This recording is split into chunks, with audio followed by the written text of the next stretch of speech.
Hi guys, it's Emily from Novelle Novels and welcome to today's video. This is the reading Pet Peeves tag. Think that's it? I can't remember who tagged me in it. I'm really sorry. So I can't link whoever's tagged me in it down below. I may remember to write the prompts in, but if I don't remember to write the prompts in, I will link Alice's video that's got the prompts in it because Alice is brilliant. Alice from Alice's Giant Bookshelf. Now the tag was created by Big Hard Books and Classics. I am going to link that channel down below because I do think it is important to link the creators. I'm trying to remember to do that as much as I can. But yeah, I can't remember who tagged me, so I'm going to tag my people straight away because I know that can be quite helpful. I'm going to tag Charlie from Charlie Broke, my sister. She doesn't do very many tags, but I think this is a nice easy one for her to do if she wants to do it. Charlie from Charles Heathcote, because I haven't tagged him in ages and, well, I fancy doing it. And then lastly, Roz from Scally Danglings about the books, because again, I haven't tagged her in ages, so I haven't seen her do it. She might be quite interesting. What I like about this video is it's a chatty one, it's nice and easy, it's going to be a short video, and I can get on with it. So here we go. Prompt number 1. Do you use or read along with audiobooks? I occasionally listen to audiobooks, and that is very occasionally because I've got so many booktube channels to watch. I tend to watch them when I'm doing stuff. But there is an audiobook that I'm going to be getting out soon for a book that I don't have a physical copy of. So it takes me a lot to find an audiobook that I really want to read on my BorrowBox app, because that's how I use the library. Just kind of a link to the next one. But yeah, that's the only way I listen to audiobooks is if I can get it on the BorrowBox app from my library. And if I can get a good one, the one that a book that I don't own. I don't know how people read a lot, use it and read the book at the same time. I kind of don't get that. I don't very often. But I have listened to some amazing audiobooks. But because of the fact it's only by BorrowBox that I use them, it's a bit harder. Is that kind of a rambling answer to that one? Number 2, do you utilise your local library? No.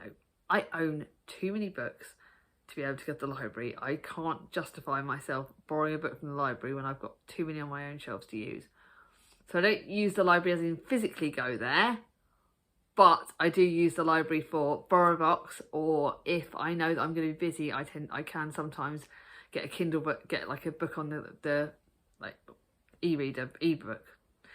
Sometimes I like doing that. I think now that I'm getting my physical TBR, unread TBR down by a lot more, I might actually start having an ebook on my phone, because that can be quite helpful. And the library have got some really good ebooks, so I may well use it for that. In fact, you're tempting me. I might do that. I've got a Cathy Glass book I can read on with your ebook. You're tempting me. I might do that actually. But yeah, that's how the only way I utilise my library is to use the library online services. That's because they can be quite helpful. Number 3, do you DNF books? Yes, but not enough.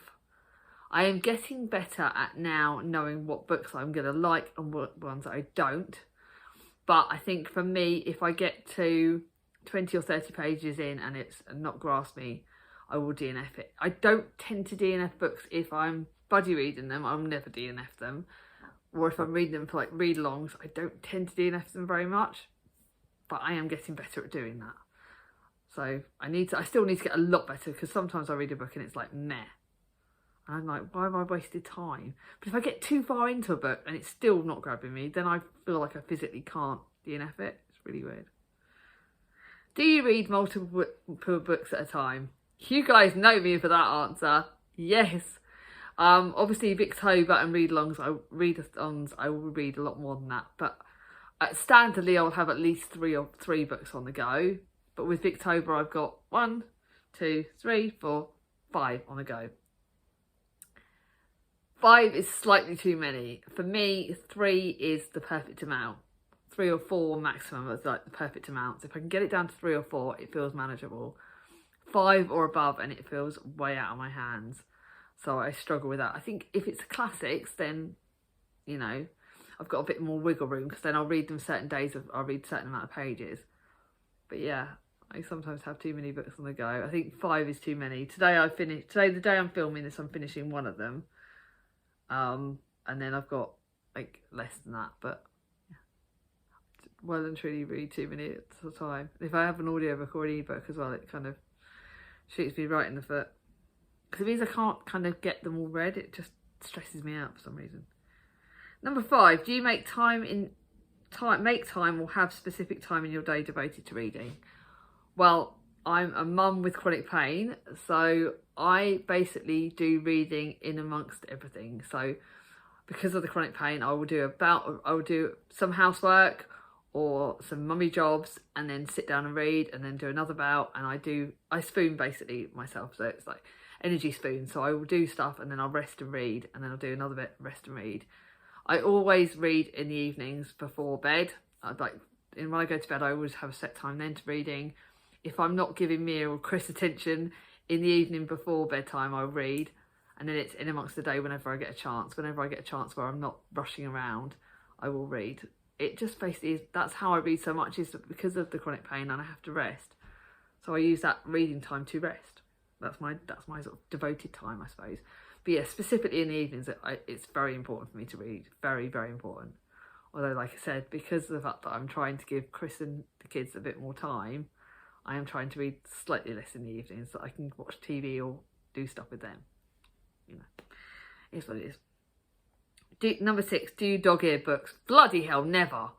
I used to do it before I became a proper reader, and now I'm like, how could you deface a book by dog-earing it? It's like, you just don't do it. It's just not done, you know.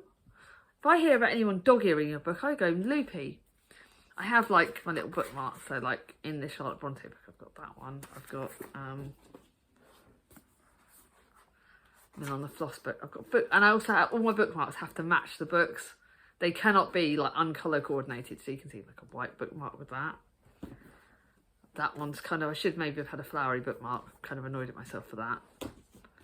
Then I've got a pinky purpley bookmark for my Buddy Read book. I've got another bookmark, yeah. They've all got to match, you know, it just doesn't go. You cannot dog-ear books, no. Sorry, that's like a cardinal sin. Number 7, do you annotate your books? No, I don't have time. I read too many books.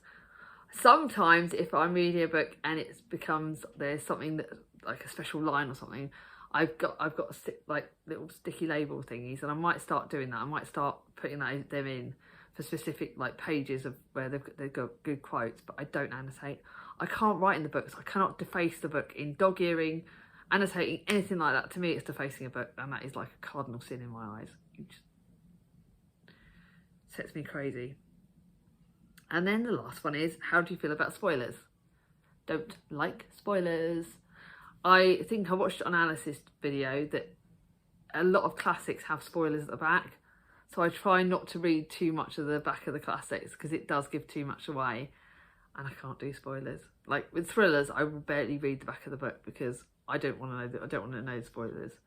And it's just not done. So no, I do not like spoilers at all. They are not done for me.